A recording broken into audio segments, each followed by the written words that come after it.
चलते हैं श्रीमद् भागवत महापुराण। प्रसंग चल रहा है, देवराज इंद्र ने अपने गुरुदेव भगवान बृहस्पति जी का अपमान कर दिया। सभा में अप्सराओं का नृत्य हो रहा है, गंधर्वगण गान कर रहे हैं, बड़े बड़े ऋषि मुनि स्तुति कर रहे हैं, समस्त देवता लोकपाल सब बैठे हुए हैं। देवराज इंद्र की सभा लगी। गुरु बृहस्पति देव जी पधारे।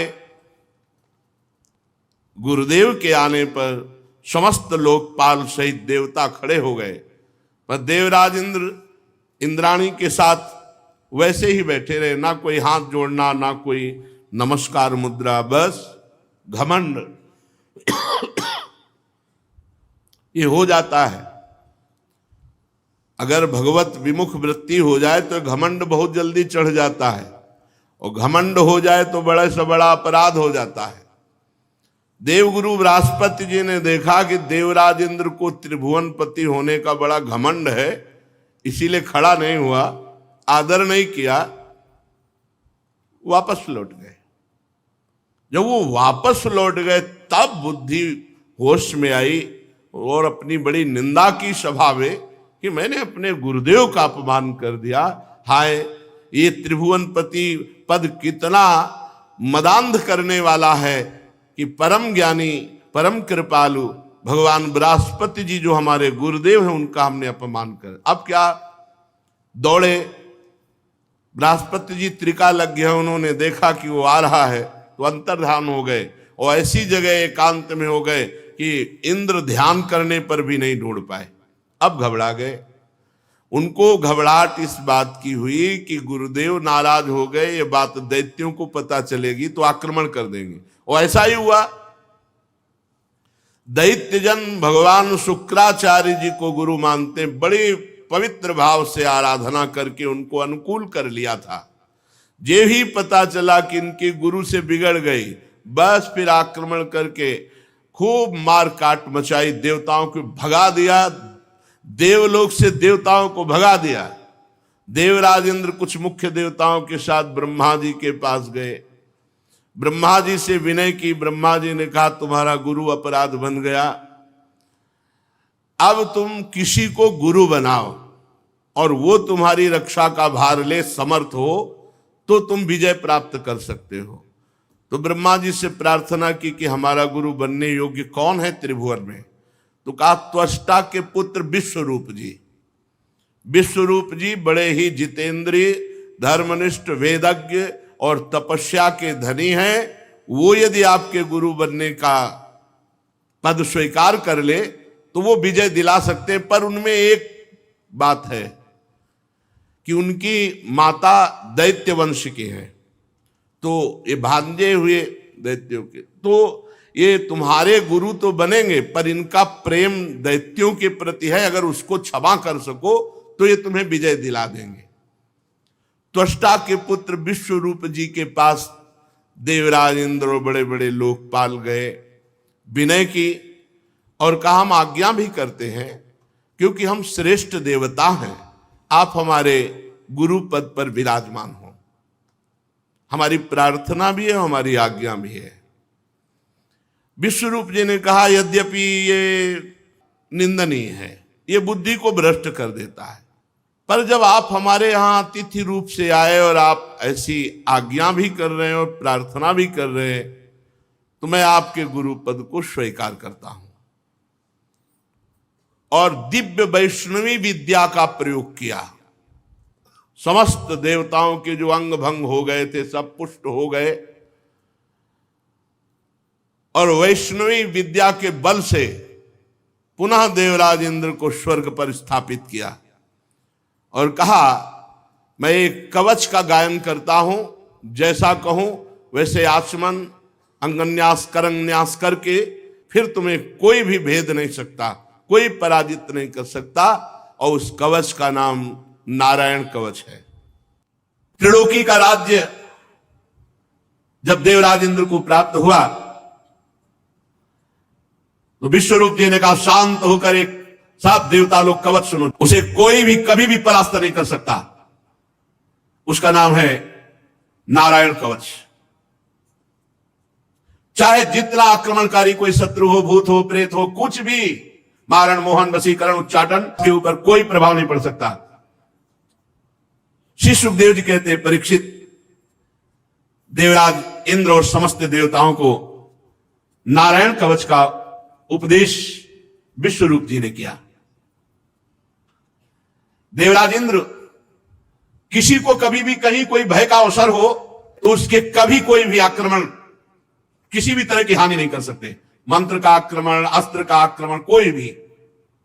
स्नान करके, पवित्र होकर, पवित्र वस्त्र धारण करके, आचमन करके, हाथ में कुछ की पवित्री धारण करके, उत्तर मुंह की ओर, उत्तर की तरफ मुंह करके बैठ जाए, और जब तक पूरा कवच का पाठ ना हो जाए तब तक बीच में टोके नहीं, बोले नहीं, कोई अन्य बात ना बोले, वही कवच का पाठ करे।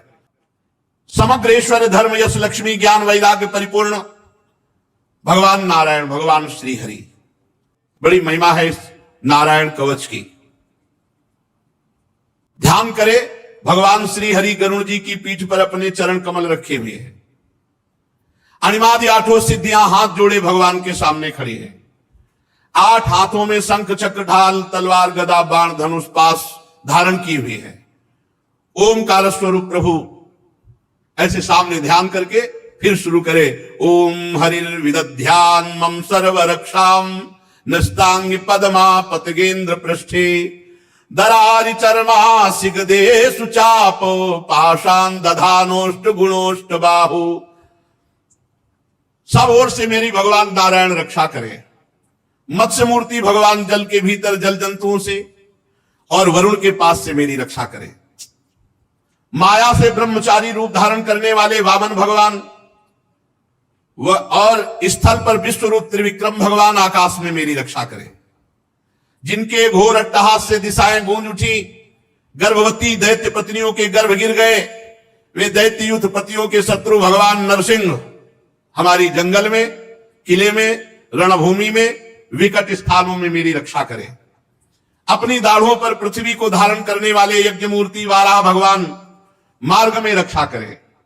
परशुराम भगवान पर्वतों के शिखरों पर लक्ष्मण जी के सहित भरत के बड़े भाई भगवान श्री रामचंद्र जी प्रवास के समय मेरी रक्षा करें।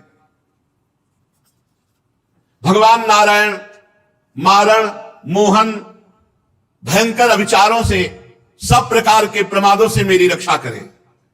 ऋषि श्रेष्ठ भगवान नर गर्व से, अहंकार से मेरी रक्षा करें। योगेश्वर भगवान दत्तात्रेय जी योग के विघ्नों से, त्रिगुणाधिपति भगवान कपिल देव कर्म बंधनों से मेरी रक्षा करें। परम ऋषि सनत कुमार कामदेव से रक्षा करें। हयग्रीव भगवान मार्ग में चलते समय मेरी रक्षा करें। देव मूर्तियों को देखकर जो नमस्कार नहीं करता है उसको अपराध लगता है, उस अपराध से देव ऋषि नारद जी और 32 सेवा अपराधों से भगवान नारद और कच्छप जी हमारी रक्षा करें।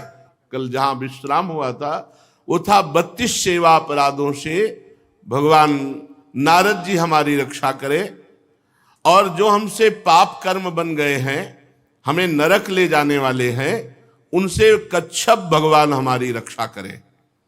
धनवंतरिर भगवान पात्व पथ्याद्वंद्वाद भयादृशभो निर्जितात्मा यज्ञश्च लोकादवताद जनांताद बलो गणात् क्रोध वशाद हिंद्रः द्वैपायनो भगवान प्रबोधात् बुद्धस्तु पाखंड गणात् प्रमादात् कल्किः कले कालमलात् प्रपातु धर्मावनायोरुकृतावतारः माम केशवो गदया प्रातरव्यात् गोविंद आसंगव मात्र वेणु नारायण पर्णि उदात्त शक्तिर मध्यम दिने विष्णुरनीन्द्र पाणि। भगवान धनवंतरी कुपथ्य से रक्षा करें। जितेंद्री भगवान ऋषभदेव सुख दुखादि द्वंद्वों से, भयदायक द्वंद्वों से भगवान ऋषभदेव जी रक्षा करें। यज्ञ भगवान लोकापवाद से रक्षा करें। भगवान बलराम जी मनुष्यकृत कष्टों से रक्षा करें। भगवान अनंत शेष जी क्रोधवश नामक सर्पों के गणों से मेरी रक्षा करें। भगवान श्री कृष्ण द्वैपायन व्यासदेव जी अज्ञान से हमारी रक्षा करें। बुद्ध देव भगवान पाखंडियों से और प्रमाद से हमारी रक्षा करें। धर्म रक्षा के लिए महान अवतार धारण करने वाले भगवान कल्कि पाप बहुल कलिकाल के दोषों से हमारी रक्षा करें। प्रातः काल भगवान केशव अपनी गदा लेकर हमारी रक्षा करें। दिन चढ़ाने पर भगवान गोविंद अपनी बांसुरी अधरों पर विराजमान करके हमारी रक्षा करें। दोपहर के पहले भगवान नारायण तीक्ष्ण शक्ति लेकर और दोपहर को भगवान विष्णु सुदर्शन चक्र के द्वारा हमारी रक्षा करें। तीसरे पहर में भगवान मधुसूदन अपना प्रचंड धनुष लेकर मेरी रक्षा करें। सायंकाल भगवान ब्रह्मा जी त्रिमूर्तिधारी माधव, सूर्यास्त के बाद ऋषिकेश भगवान रक्षा करें। अर्धरात्रि के पूर्व और अर्धरात्रि के समय भगवान पद्मनाभ हमारी रक्षा करें। रात्रि के पहले प्रहर में श्री वत्सलांक्षन भगवान हरिजू रक्षा करें। उषा काल में खड्गधारी भगवान जनार्दन रक्षा करें। सूर्योदय से पूर्व श्री दामोदर भगवान और संध्याओं में कालमूर्ति भगवान विश्वेश्वर हमारी रक्षा करें।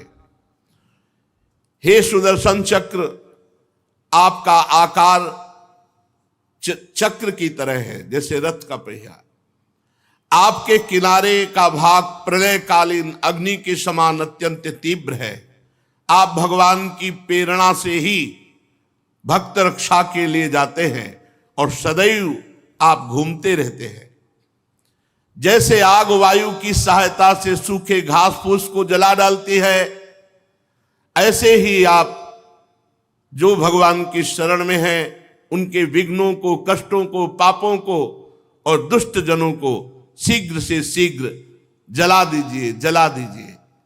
हे भगवान की कौमुदी की गदा, आपसे छूटने वाली चिंगारियों का स्पर्श वज्र के समान असह्य है। हे भगवान अजित की प्रिय गदा, मैं भगवान का सेवक हूं, इसलिए आप कूष्मांड, विनायक, यक्ष, राक्षस, भूत, प्रेत आदि ग्रहों को कुचल डालिए, कुचल डालिए और मेरे शत्रुओं को चूर चूर कर दीजिए। हे भगवान का पांचजन्य शंख, आप श्री कृष्ण चंद्रजू के फूंकने से जो शब्द करते हैं, शत्रुओं का दिल दहला देने वाले यातधान, प्रमद, प्रेत, मातृका, पिशाच, ब्रह्म राक्षस, इन सब से आप हमारी रक्षा कीजिए। हे भगवान की प्यारी तलवार, आपकी धार बहुत तीक्ष्ण है। आप श्री भगवान की प्रेरणा से भक्तों की रक्षा के लिए उनके शत्रुओं को छिन्न भिन्न कर दीजिए। हे भगवान की प्यारी ढाल, आप में सैकड़ों चंद्राकार मंडल हैं। आप बड़ी तेजोमयी हैं। जो पाप दृष्टि, पापात्मा, शत्रु, जो भक्तों को कष्ट देने वाले हैं, उनको सदा सदा के लिए उनकी आंखें बंद कर दीजिए। सूर्य आदि ग्रह, पुच्छल तारे, केतु, दुष्ट मनुष्य, सर्प आदि रेंगने वाले जंतु, दाढ़ों वाले हिंसक पशु, भूत प्रेत आदि पापी प्राणी, ये जो हमें भय दे, जो हमारा मंगल विनाश करने वाले हैं, हे भगवान के नाम, हे भगवान के आयुध, भगवान नाम कीर्तन के प्रभाव से तत्काल समस्त अमंगल नष्ट हो जाए। बृहद रथंतर सामवेदी स्तोत्रों द्वारा जिन श्री भगवान की स्तुति की जाती है, वेद मूर्ति भगवान गरुण देव जी, विश्वक्सेन जी, भगवान के नामों का उच्चारण, नामों का कीर्तन करने से समस्त विपत्तियों का नाश कर देते हैं। हे हरि के नाम, आप महान महिमामय हो। हे हरि के वाहन, आप महिमामय हो। हे आयुध, हे भगवत पार्षद, आप हमारी बुद्धि, इंद्री, मन और प्राणों की समस्त विपत्ति आपत्तियों से रक्षा कीजिए। जितना भी ये कार्य कारण जगत है सब वास्तव में भगवान ही बने हुए हैं। इस सत्य के प्रभाव से हमारे सारे अमंगल नष्ट हो जाएं, सारे उपद्रव नष्ट हो जाएं। जो लोग ब्रह्म और आत्मा की एकता का अनुभव कर चुके हैं उनकी दृष्टि में भगवान का स्वरूप समस्त विकल्पों और भयों से, भेदों से रहित है। फिर भी माया शक्ति के द्वारा भूषण, आयुध और विविध प्रकार की शक्तियों को भगवान धारण करते हैं। ये बात निश्चित सत्य है और ये धारण करते हैं हम भक्तों की रक्षा के लिए। इसलिए विश्व रूप भगवान हमारी रक्षा करें। जो अपने भयंकर अट्टहास से लोक के लोक भयभीत कर देते हैं, जो अपने तेज से सबका तेज ग्रस लेते हैं, ऐसे भगवान नरसिंह देव दसों दिशाओं में हमारी रक्षा करें। ऊपर नीचे, दाएं बाएं, बाहर भीतर जो हमारे शत्रु हैं उनसे हमारी रक्षा करें। विश्वरूप जी ने देवराज इंद्र से कहा, ये मैंने तुम्हें नारायण कवच सुना दिया, इस कवच को अपने में स्थापित करो, तुम सुरक्षित हो गए हो। अब अनायास तुम दैत्य उत्पत्तियों को जीत लोगे। जो नारायण कवच तुम्हें हमने सुनाया, इसे जो सुनेगा उसके सारे पाप नष्ट हो जाएंगे। तो कोई भी शत्रु उसे परास्त नहीं कर सकता। वो नेत्रों से देख ले या पैर से छू ले तो तत्काल समस्त भयों से मुक्त हो जाएगा। ये वैष्णवी विद्या है। प्रेत, पिशाच आदि नहीं कभी आएंगे, बाघ आदि, सर्प आदि ये जीव कभी नहीं काटेंगे, अकाल मृत्यु नहीं होगी। बड़ा दिव्य है ये नारायण कवच।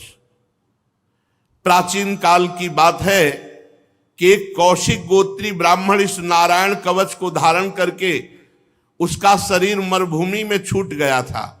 तो जहां उस ब्राह्मण का शरीर पड़ा था, हड्डियां पड़ी थी, जो नारायण कवच बांध करके प्राण छूट गए थे, तो उसके ऊपर से एक दिन गंधर्वराज चित्ररथ अपनी स्त्रियों के साथ विमान पर बैठकर जा रहा था।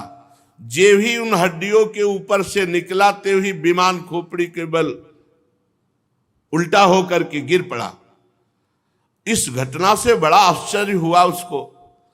फिर उसने वाल्खिल्य ऋषियों से प्रार्थना की कि इस भूमि में ऐसा क्या है कि मेरा विमान आगे नहीं जा पाया और उल्टा होकर गिर पड़ा। तब उन्होंने कहा कि नारायण कवच बांधे हुए यहां जिसका शरीर छूटा है, जिसकी हड्डियां पड़ी हैं, वो नारायण कवच से युक्त है, इसलिए तुम ऊपर विमान से नहीं जा पाए और नीचे गिर पड़े। तब उसने उन हड्डियों को ले जाकर सरस्वती नदी में प्रवाहित किया और फिर स्नान करो गया। ऐसा प्रभाव नारायण कवच का है। भगवान सुखदेव जी कहते हैं, परीक्षित, इस नारायण कवच को जो समय पर सुनता, और कोई भी इस वैष्णवी विद्या पर प्रहार नहीं काम कर सकता। तंत्र, मंत्र, मारण, वशीकरण, उच्चाटन, भूत प्रेत, कोई भी, ये पक्की बात। विश्व रूप से ये वैष्णवी विद्या सब देवताओं को मिली और रणभूमि में असुरों को पराजित कर दिया। पर कपटी को कभी अपना मित्र नहीं बनाना चाहिए और स्वार्थी को कभी शिष्य नहीं बनाना चाहिए। अगर कपटी को मित्र बनाओगे तो धोखा मिलेगा और स्वार्थी को शिष्य बनाओगे तो हानि हो जाएगी। वो अपने गुरु पर ही प्रहार कर देगा। स्वार्थी नहीं देखता कि अपराध क्या है या लाभ क्या है, वो स्वार्थ में अंधा हो जाता है। बहुत से ऐसे उदाहरण हैं। तो इंद्र देवता बड़े स्वार्थी हैं।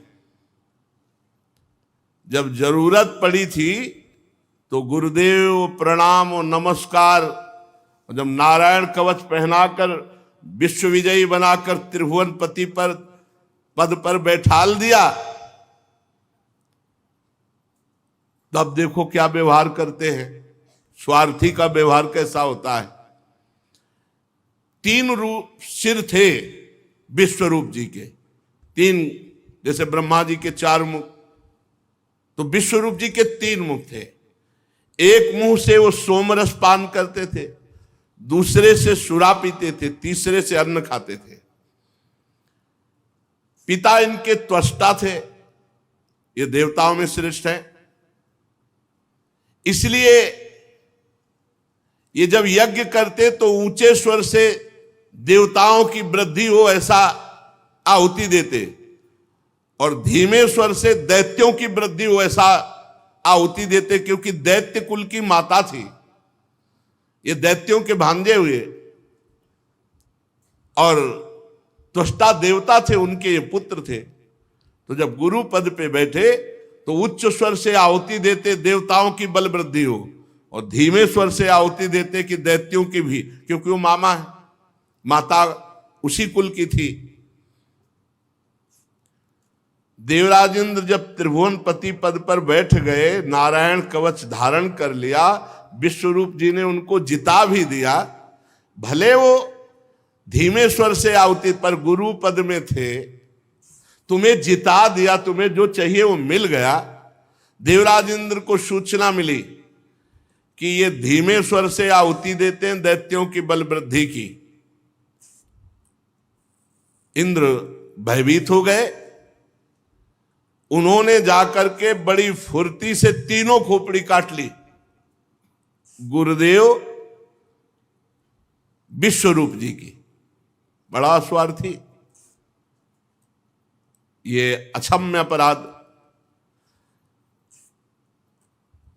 बस केवल एक बात से कि वो धीमे स्वर में आहुति अपने मामा की पक्ष में देते, उच्च स्वर से आहुति देवताओं की देते, क्योंकि देवता त्वष्टा उनके पिता थे और माता दैत्यवंश की थी। काट ली, देवराज इंद्र ने तीनों गर्दन काट ली। अब वो तो दिव्य महापुरुष, तो जिससे सोमरस पीते थे वो सर पपीहा, और जिससे सुरापान करते थे वो सर गौरैया, और जिससे अन्न खाते थे उससे तीतर। ये 3 पक्षी बन गए, पपीहा, गौरैया और तीतर।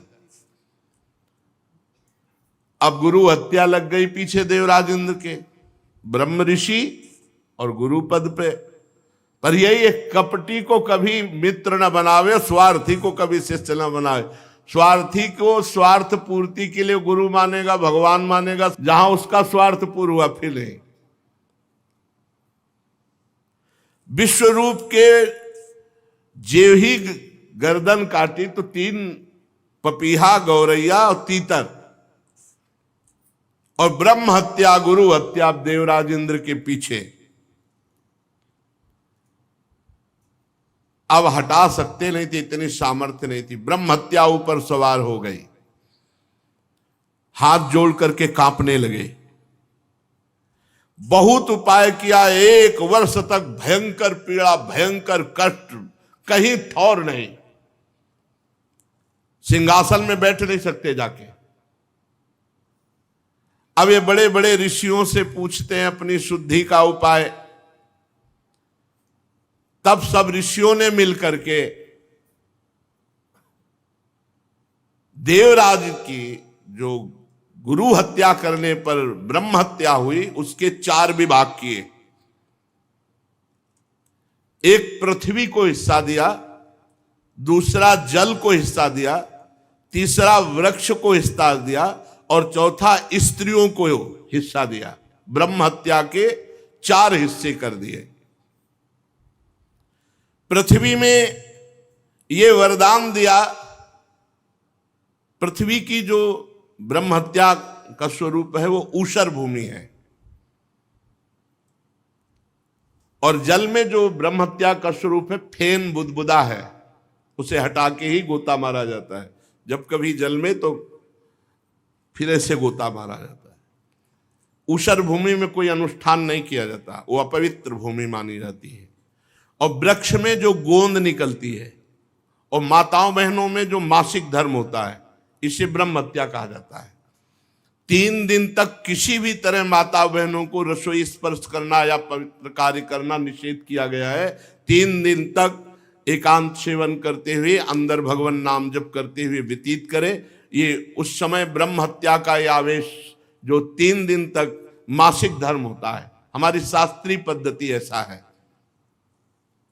तो पृथ्वी में ऊषर भूमि और उनको वरदान दिया कि कहीं भी कितना भी बड़ा गड्ढा हो, बिना भरे अपने आप पूर्ण हो जाएगा समय आने पर। और चतुर्थांश पृथ्वी को ब्रह्महत्या का स्वीकार करना, वही ब्रह्महत्या पृथ्वी में कहीं कहीं ऊषर के भूमि के रूप में दिखाई देती है। दूसरा ब्रह्महत्या का जो भाग मिला वृक्षों को, ये गोंद ब्रह्महत्या का स्वरूप है। इसे कोई भी शास्त्रीय पद्धति जानने वाला नहीं खाता। ये जो गोंद वृक्षों की है, इसका प्रयोग उसे बहुत बलिष्ठ है, इसको बलवर्धक पदार्थों में प्रयोग करते हैं, पर इसको जो शास्त्रीय पद्धति जानने वाला है वो गोंद का भक्षण नहीं करता।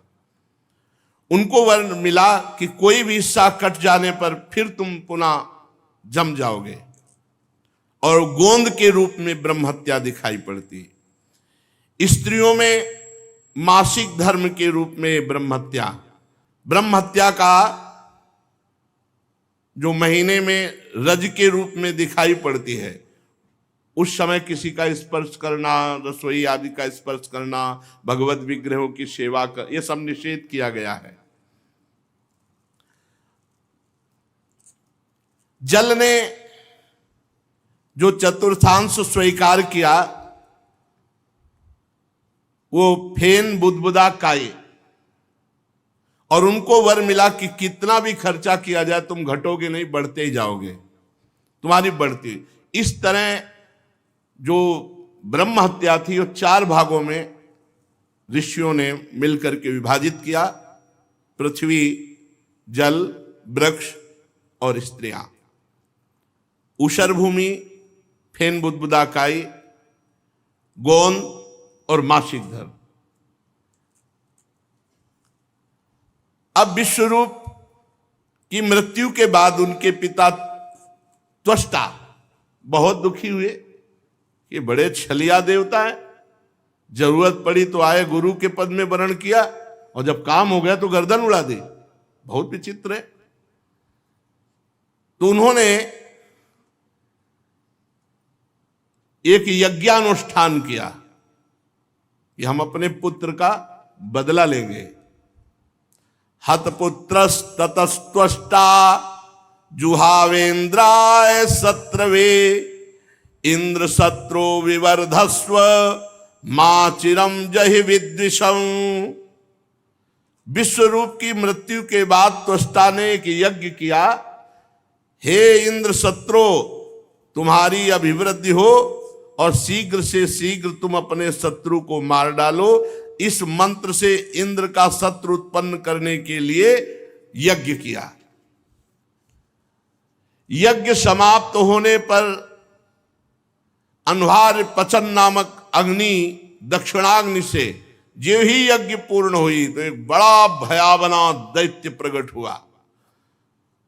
ऐसा विकराल आकाश तक बड़ा हुआ मानो साक्षात काल ही हो। अब ये लोकों का मानो प्रलय कर देगा। ऐसा त्वष्टा के पुत्र विश्वरूप जी की जब देवताओं ने, देवराज इंद्र ने वध कर दिया तो त्वष्टा को बड़ी नाराजगी हुई। उन्होंने यज्ञ किया और ऐसा भयानक दैत्य प्रकट किया।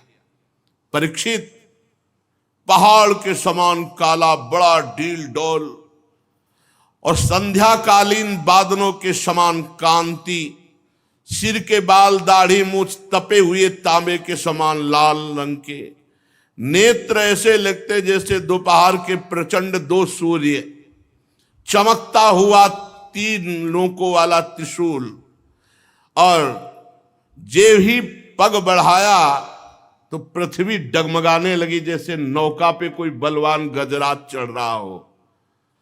त्रिशूल को अंतरिक्ष पर उठाकर जम्हाई ली तो मुंह ऐसा खुला मानो भारी कोई कंदरा हो। ऐसा लग रहा था आकाश को पी जाएगा, जीभ से नक्षत्रों को चाट जाएगा, विशाल विकराल दाढ़ों वाले मुंह से तीनों लोकों को निगल जाएगा। अब तो बड़े बड़े देवता थर्रा कर भागने लगे त्वष्टा की यज्ञ से प्रकट हुए इस विशाल दैत्य को देखकर। परीक्षित, ये त्वष्टा के तमोगुणी पुत्र ने सारे लोकों को भयभीत कर दिया। इसी से अत्यंत क्रूर दर्शन में थे तो नाम पड़ा वृत्तासुर। वृत्तासुर, संपूर्ण लोक भयभीत। ये कोई और नहीं है, ये महाभागवत है, चित्रकेतु जी, जो शंकरषण भगवान की कृपा से इनको एक विमान मिला था। ये विमान पर बैठ करके भगवान शंकर के समीप विमान पर चढ़े। अब उस समय वो तो देवाधिदेव महादेव महायोगिंद्रो मुनिंद्रो के गुरु, तो भगवती अम्बा वामांग में विराजमान थी, त्रिपुर सुंदरी और सनकादि बड़े बड़े ब्रह्म ऋषियों को उपदेश कर रहे थे। तो ये गए सभा में, आप अपनी पत्नी को वामांग में विराजमान की हो। भगवान शिव तो कुछ बोले ले। माता जी ने कहा दुष्ट, जगत गुरु को समझाने आया है तो इनकी महिमा को समझता है। हम दो हैं, तेरी दृष्टि द्वैत से युक्त, हम दो थोड़ी, हम तो शिव ही हैं। शिव शिवा केवल कहने को है, तू क्या इनको जगत गुरु को उपदेश कर रहा है? असुर बुद्धि, जा दैत्य भाव को प्राप्त हो। वही वृत्तासुर के रूप में ये भगवान संकर्षण के महान भक्त श्री हरि के बड़े बड़े देवता थर्रा उठे। अब देवराज इंद्र ने देवताओं से कहा आक्रमण करो, पहले ही मार दो, नहीं तो मार देगा, यज्ञ से प्रकट हुआ है। सब देवता अपने दिव्य अस्त्र शस्त्र लेकर के, परंतु वृत्तासुर जैसे कोई दांत खोदने की सीख ना हो, ऐसे सब दिव्यास्त्रों को पकड़ पकड़ के ऐसे दांत से काट काट के फेंक दिए। जितने उनके अस्त्र शास्त्र सब ऐसे चबा चबा के थूक दिए, जैसे कोई पान चबा के। बड़े बड़े दिव्यास्त्रों को ऐसे। देवताओं के आश्चर्य की सीमा न रही, भागे देवराज इंद्र से कहा कुछ चलाएं। जितने दिव्यास्त्र हैं वो सब ऐसे चबा रहा लौंग इलायची की तरह। अब सब उदास हो गए और भागे सब स्वर्ग छोड़ के, पहुंचे वैकुंठनाथ भगवान नारायण को स्तवन किया। अब एक ही उपाय है, स्तवन किया, हे प्रभु, हे करुणा सागर, वायु आकाश अग्नि जल पृथ्वी ये पांच भूत आप ही प्रकट किए हो। प्रभु आप ही काल रूप हो, सब आपसे ही भयभीत रहते हैं। भगवान हम भयभीत हैं, वृत्तासुर से रक्षा करो हमारी। प्रभु अगर कोई आपका सहारा न लेकर इस भय से बचने के लिए किसी और का सहारा ले तो ऐसे जैसे कुत्ते की पूंछ पकड़ के कोई समुद्र पार जाना चाहता हो। वैवस्वत मन पिछले कल्प के अंत में जब भयभीत हुए तो आपका सहारा लिया, तो प्रलय के जल के समय आप मत्स्यावतार धारण करके उनकी रक्षा की। प्रभु ऐसे ही हम भयभीत हैं, हम आपकी शरण में हैं, वृत्तासुर से हमारी रक्षा करो। प्रभु आप अवश्य बचाओगे, हमें विश्वास है। पहले कह रहे अवश्य बचाओगे, हमें विश्वास है। प्रभु आप ही हम सबकी उत्पत्ति का कारण हो। ये बड़े स्वार्थी, ऐसा ही गजा के विश्वरूप जी से प्रार्थना की थी। स्वार्थी से कभी भरोसा न करे। जब सत्यभामा जी की इच्छा के लिए पारिजात लेने भगवान गए थे ना, तो युद्ध किया था इन देवताओं ने। जरूरत पड़ी तो घुटने टेक दिए, और जब समझा कि अब जरूरत नहीं है तो युद्ध शुरू कर दिया भगवान से। स्वार्थी से कभी विश्वास न। इसीलिए एकमात्र हेतु की कृपाल भगवान श्री हरि है। प्रभु आपकी कृपा से हम विपत्ति से बच सकते हैं, हमें संकट से पार करो। उदार शिरोमणि, हम देवता लोग आपके ही जियाए जी रहे, आपके ही कल्याण करने से निर्भय है। बड़ी विनय की, प्रभु आप ही आप। श्री सुखदेव जी कहते, महाराज देवताओं ने इस प्रकार भगवान की स्तुति की तो भगवान प्रकट हो गए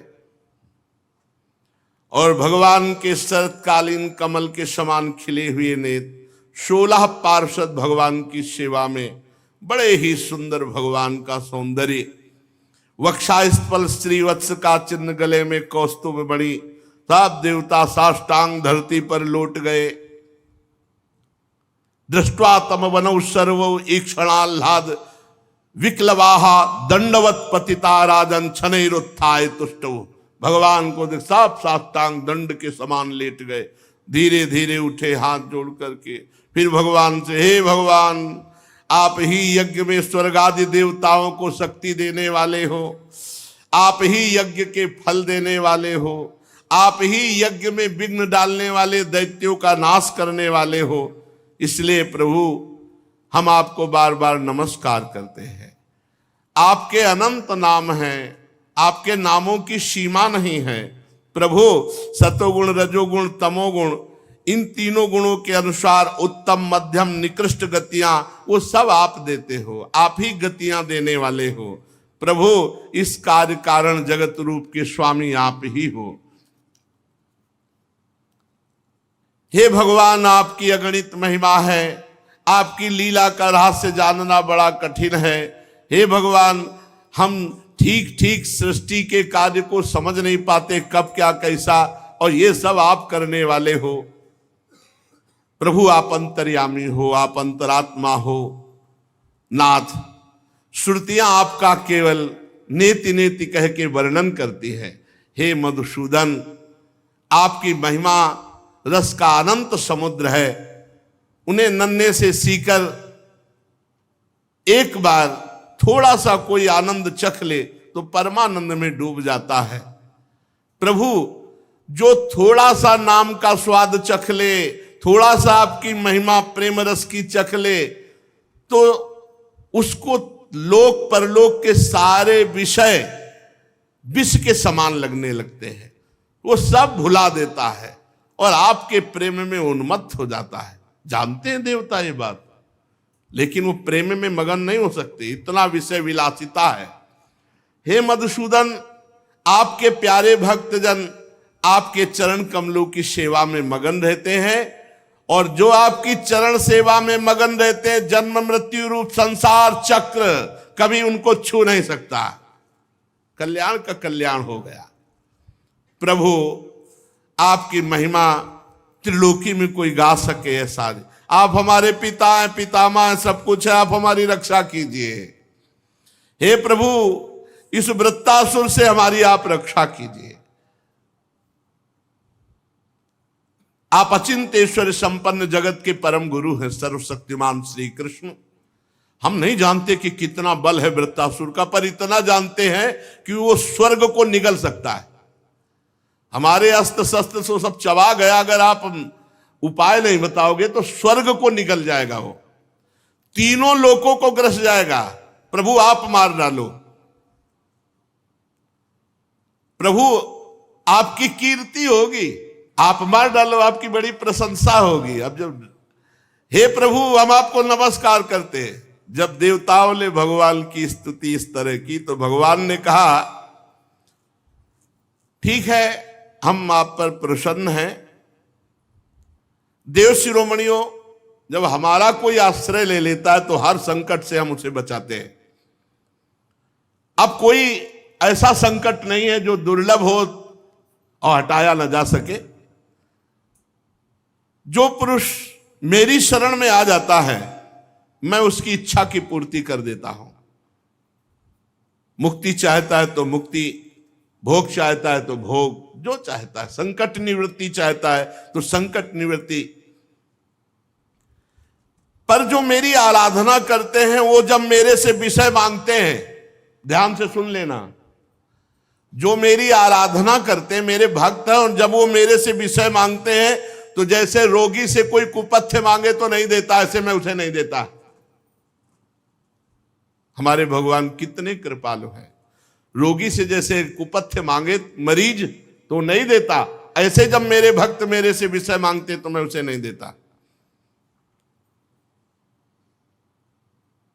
मैं वृत्तासुर को तो नहीं मारूंगा, लेकिन मारने का उपाय बता दूंगा। क्यों? भगवान का वो भक्त है। वृत्तासुर जी भगवान के भक्त हैं, बड़े अनन्य भक्त हैं। देर मत करो, जाओ दधीचि ऋषि के पास जाओ। उनका शरीर परम पवित्र हो चुका है।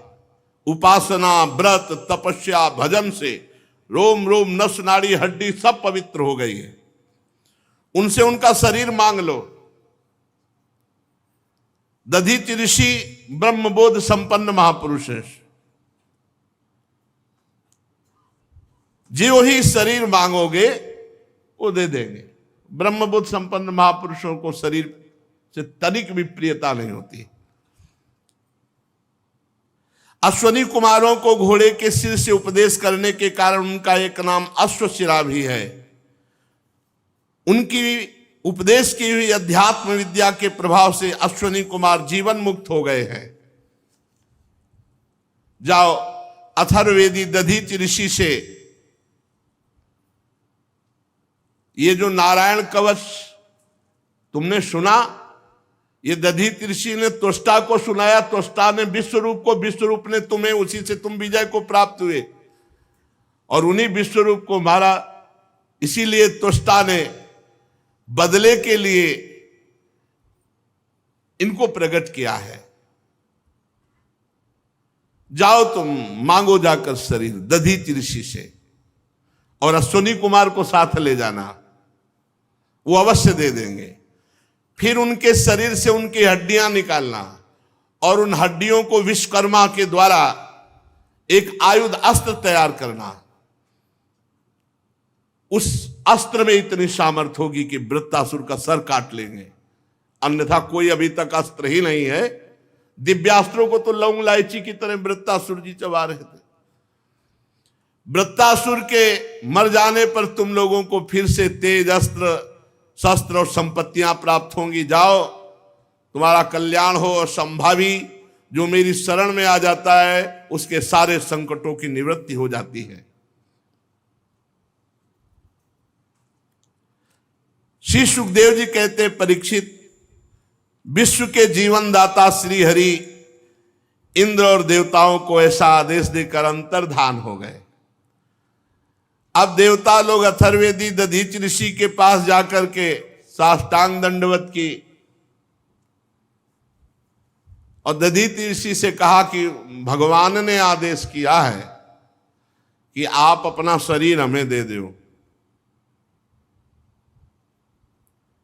देवताओं की ये बात सुनकर दधीचि जी बहुत हंसे आनंद में और देवताओं से कहा, देवताओं, क्या तुम्हें ये बात पता नहीं कि सबको अपना शरीर कितना प्रिय है और मरते समय कितना भयानक कष्ट होता है? जब तक चेत रहता है तब तक असह्य पीड़ा होती प्राणों के त्यागने में, और जब मूर्छित हो जाता है तो बात अलग है। जीव को जगत में जीवित रहने की बड़ी इच्छा होती है। ये शरीर बड़ा अनमोल प्रिय वस्तु है और तुम मांग रहे हो कि शरीर दे दो। कौन होगा जो शरीर देने का साहस करेगा? ऐसी स्थिति में स्वयं भगवान आके मांगे तो भी देने के लिए तैयार कोई नहीं होगा। बड़ा शरीर प्रिय है, कहने की बात अलग है। धर्म के लिए अब कह तो रहे हैं, प्राणों का मोह त्याग करके काम विजयी बनो, क्रोध विजयी बनो, लोभ विजय हो। कैसे कहा जाए? शास्त्र कह रहे हैं, गुरु कह रहे हैं, भगवान कह रहे हैं, मान लो ना। ये बात परीक्षा के लिए कही थी। अब देवता क्या बोलेंगे? नहीं, दधीचि ऋषि ब्रह्म ऋषि हैं, इनको बिल्कुल शरीर से कोई लगाव नहीं। देवताओं ने कहा, ब्रह्मन आप ऐसा कैसे कह सकते हैं? आप तो बड़े उदार हैं। आप घबरा गए कि एक ही उपाय है इनकी हड्डियों से बने, और वो कह रहे हैं हमें शरीर बड़ा प्रिय है, शरीर कैसे छोड़ा जाए? छोड़ने में तो बहुत कष्ट है। आप जैसे दयावान महापुरुष ऐसा कैसे कह सकते हैं? अरे भगवान ने आपकी प्रशंसा की है और आपका लोक में बड़ा यश होगा, बड़ी प्रशंसा होगी। और देखो जो बड़े महापुरुष होते हैं वो दूसरों के हित के लिए सब कुछ न्यौछावर कर देते। बड़े बड़े बुद्धिमान देवता है अपना काम बनाने में। भगवान इसमें संदेह नहीं कि हम लोग स्वार्थी हैं, कह रहे हैं, ये तो पक्की बात कह रहे हैं भगवान, इसमें संदेह ननु स्वार्थ परो लोको न वेद पर संकटम यदि वेद न याचेत नेतिना यदीश्वरा। भगवान यद्यपि हम लोग स्वार्थी हैं, आपका शरीर मांगने आए, पर आप विचार करो अगर हमारे ऊपर संकट न आया होता तो हम आपका शरीर न मांगते। अब प्रभु हमारी जितनी समझ है, हम बार बार आपसे घबरा रहे हैं कि ना न कह दे। प्रभु हमारी समझ नहीं काम कर रही। देने वाले को कितना विपत्ति और कष्ट सहना पड़ता है हमारी समझ में। हमें तो बस एक ही दिखाई दे रहा, हाँ बोलो, हम आपकी हड्डी निकालें और अस्त्र बनावें। पर प्रभु मांगने वाले की भी विपत्ति पर ध्यान देना चाहिए। आप हमारी विपत्ति समझकर हमारी याचना पूर्ण कीजिए। दधीचि ऋषि ने कहा, हम तो ये विनोद में केवल बात कर रहे थे, तुम लोगों के मुंह से सुनना चाहते थे कि तुम स्वार्थी हो, सुनना चाहते थे, इसीलिए हमने ये विनोद में बात कही। लो, जिस शरीर को सबसे प्रिय समझा जाता मैं अभी छोड़ देता हूं, ये महापुरुषों का। देव शिरोमणियों, इस शरीर से दूसरों के लिए जो काम आ जाए शरीर, वही सबसे बड़ी बात होती है।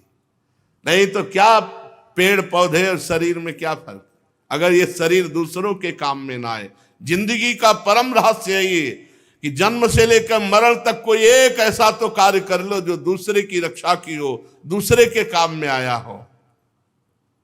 बड़े बड़े महात्माओं ने इससे बड़ा कोई धर्म नहीं बताया। परहित सरिस धर्म नहीं भाई। मनुष्य शरीर का सबसे बड़ा धर्म है किसी दुखी के दुख को दूर कर दो, किसी असहाय की सहायता कर दो, किसी बूढ़े के 2-4 साल कपड़े धो दो, उसका मल धो दो, उसकी सेवा कर दो। यही मनुष्य का शरीर का जो लाभ है। अब ये नौजवान आजकल के अपने बूढ़े माता पिता को जो अवसर मिला है परम धर्म का, उनकी सेवा न करके उनके डांट लगाते हैं, पीटते हैं, अवहेलना करते हैं, सब नरक गामी होते हैं। क्या कहा दधीचि जी ने? मनुष्य का शरीर धारण करने वाले का परम धर्म है कि जीवन में परोपकार बन जाए, परहित बन जाए दूसरे का।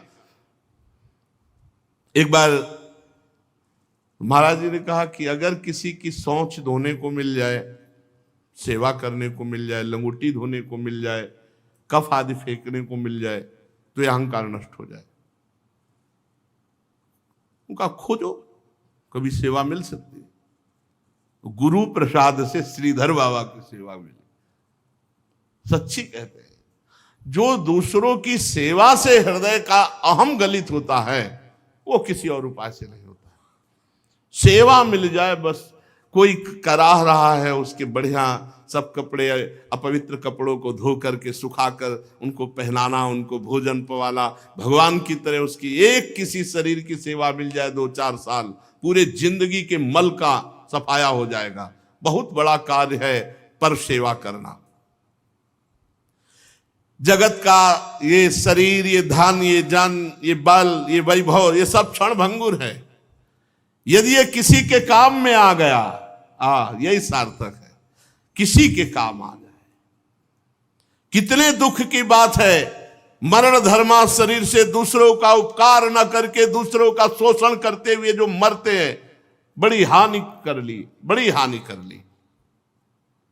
दधीचि ऋषि ने समस्त देवताओं के सामने आंख मूंदी और ओम प्रणव का उच्चारण किया और शरीर छोड़ दिया। यह है समर्थ महापुरुषों की महिमा। परब्रह्म परमात्म तत्व में स्थूल शरीर को छोड़ करके विलीन हो गए। वो इंद्रिय विजेता थे, प्राण विजेता, मन विजेता, बुद्धि विजेता, तत्वमयी दृष्टि। और उनको पता भी नहीं चला कि हमारा शरीर कब छूट गया। ऐसे स्वरूप में स्थित महापुरुष लिखा है। जब वो शरीर छोड़ रहे थे तो उनको पता भी नहीं चल रहा था। जैसे केचुल छोड़ने में सांप को कोई कष्ट नहीं होता, अपने पुराने कपड़े छोड़ने में कोई कष्ट नहीं होता, ऐसी स्थिति। यथाक्षासु मनो बुद्धिस तत्वदृक् ध्वस्त बंधन आस्थिता परमम योगम न देहम बुबुधे गतम। कब छूट गया शरीर पता ही नहीं चला, ऐसी ब्रह्म स्थिति।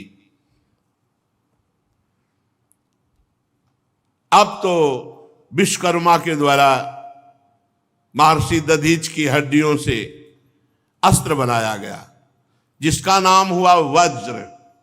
वज्र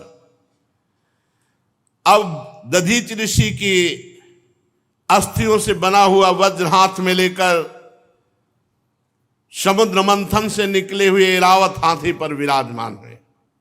ऐरावत हाथी समुद्र मंथन से निकला। सब देवता लोग सेना उनके साथ त्रिलोकी को हर्षित करते हुए वृत्तासुर वध के लिए धावा बोल दिया देवराज इंद्र ने। ठीक वैसे ही जैसे भगवान रुद्र क्रोधित होकर स्वयं काल पर आक्रमण कर रहे हो।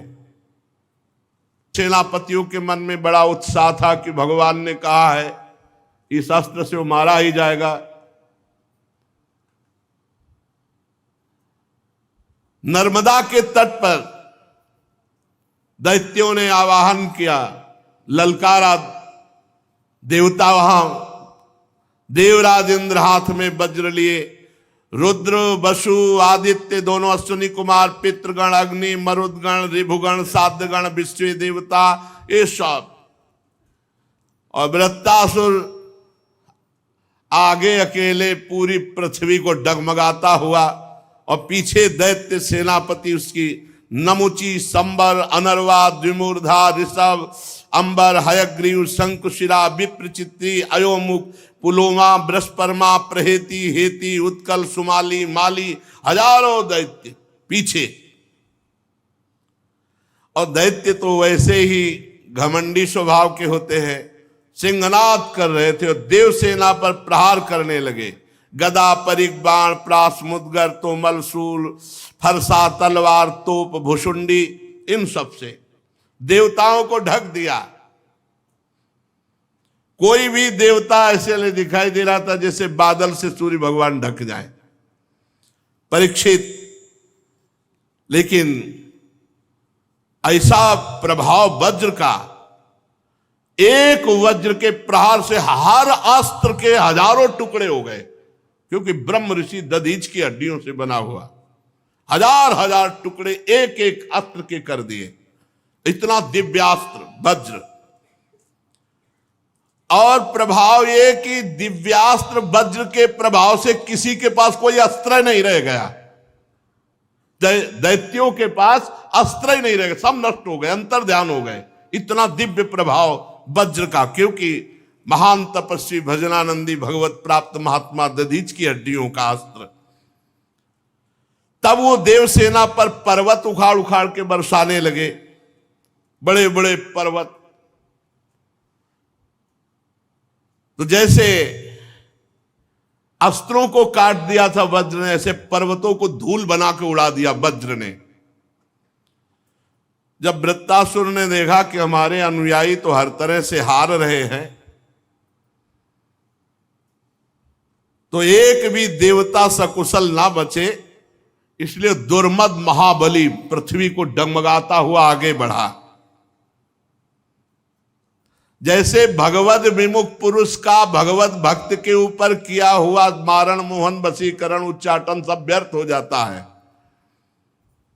ऐसे ही दैत्यों का घमंड तो नष्ट हो गया वज्र के प्रभाव से। और वृत्तासुर को ही अकेले छोड़ के सब भाग पड़े दैत्य, कोई टिका नहीं, सबके अस्त्र गायब हो गए, नष्ट हो गए। वृत्तासुर धीरे धीरे महान मद से युक्त आगे बढ़ा। देवता देखकर भयभीत होकर भाग गए। देवताओं की जो सेना थी जब देखा कि वृत्तासुर आ रहे हैं तो अस्त्र नहीं चलाए, देखे ही के वापस हो गए, क्योंकि इतना भयानक स्वरूप, इतना बलवान। तुम लोग मृत्यु से क्यों भयभीत हो रहे हो, युद्ध भूमि से क्यों भाग रहे हो, ललकारा वृत्तासुर ने। कोई बात नहीं सुन रहा इस समय, मतलब पहाड़ का पहाड़, आकाश को घेरे हुए वृत्तासुर। वृत्तासुर देवताओं से क्रोध से तिलमिलाता हुआ, ओठ को चबाता हुआ, और जो देव सेना डटी हुई थी पैरों से ऐसे जैसे कोई घास फूस रौंदे, ऐसे देवताओं को रौंदता हुआ आगे बढ़ा और डांटा, ए क्षुद्र देवताओं, कायरो, रणभूमि में पीठ दिखा के भागने में तुम्हें शर्म नहीं आती? तुम सूरवीर मानते हो अपने को, डरपोको, तुमको जहां प्रशंसा मिलती वहीं गरजते हो, स्वर्ग में देवता बने पूजते हो, आओ हमारे सामने। तुम्हारे मन में अगर किसी के भी युद्ध का उत्साह हो तो सामने आओ, क्षण भर कोई नहीं टिका। वृत्तासुर इतना बड़ा बलवान डील डोल का था कि देवता सब छोटे छोटे लग रहे थे, और क्रोध में जब सिंहनाद किया तो अचेत हो गई देवसेना। वृत्तासुर जी ने गर्जना जब की तो मूर्छित हो गए देवता।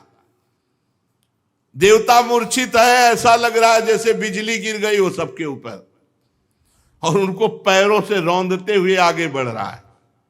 मदोन्मत्त गजराज जैसे कोई नरकट का बन रौंद डाले, ऐसे मूर्छित देवताओं को। रणबाकुरा वृत्तासुर हाथ में त्रिशूल लिए और नेत्र बंद किए भयभीत देवसेना को कुचल रही थी पैरों से। वज्रपाणी देवराज इंद्र ये करतूत सह न सके और उन्होंने एक भयंकर गदा चलाई वृत्तासुर पे। वृत्तासुर ने देखा देवराज इंद्र ने गदा चलाई है तो बाएं हाथ से ऐसे पकड़ लिया, उसे मीस के फेंक दिया, और जब उसको मीस के फेंका तो देवराज इंद्र के वाहन ऐरावत के माथे पे लगी तो घुटने टेक दिए ऐरावत ने। इंद्र ने प्रशंसा की, वाह वीर वाह, ऐरावत को कोई घुटने टिका सके, ऐसा वीर नहीं। खून उगलता हुआ देवराज इंद्र का ऐरावत हाथी घुटने के बल हो गया।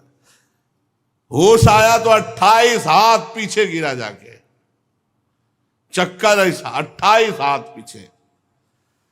देवराज इंद्र ने अपने ऐरावत पर दाहिने हाथ का अमृतसावी हाथ है जो ऐसे किया तो पूर्ण स्वस्थ। युद्ध धर्म के मर्मज्ञ वृत्तासुर ने कोई प्रहार नहीं किया, शांत।